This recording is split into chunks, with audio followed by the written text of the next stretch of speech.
અને હમણાં થોડાક દિવસ પહેલા તે એક મુસલમાન ભાઈ એમ કહેવાય જમીન આપી છે આ આશ્રમ બનાવવા માટે. અત્યારે એમ કહી શકાય કે ભાવથી મુકામે સરસ મજાનો અલગ ધણી આશ્રમ બનવા જઈ રહ્યું છે. ને ખાસ કરીને ભાઈ આ છે ને એક નાની ઉંમરમાં આવો વિચાર આવવો ને એ બહુ મોટી વાત છે.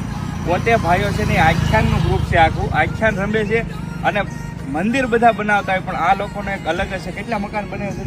તો અલગ ધણી આશ્રમ બ્રાહ્મણ મંડળ અને નોંધારા ચેરિટેબલ ટ્રસ્ટના સહયોગથી આપણે 15 જેટલા મકાન પૂરા કર્યા છે અને 300 કરતાં વધુ પરિવારને આપણે કરિયાણાની કીટનું વિતરણ કરીએ છીએ. અત્યારે એક સરસ મજાનું આશ્રમ બનવા જઈ રહ્યું છે. તો આપ સૌને હું હાથ જોડીને નમ્ર વિનંતી કરીશ કે ફૂલની તો ફૂલની પાખડી, નીચે તમને નંબર આપ્યો છે, તો જે તમારાથી થાય ને એ યથાશક્તિ પ્રમાણે દાન કરવા વિનંતી. કેમ કે બહુ આશ્રમનું બહુ મોટું કામ છે.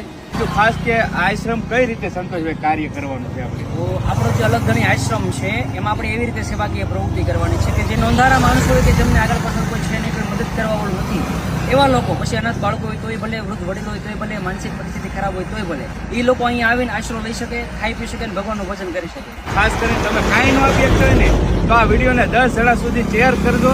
તમારાથી એ એક તો થઈ જ કે તો 10 જણાને તમે આ વિડીયો શેર કરજો અને એકવાર અવશ્ય વિઝિટ કરજો ભાઈને અલગ ધણી આશ્રમ પાવથી.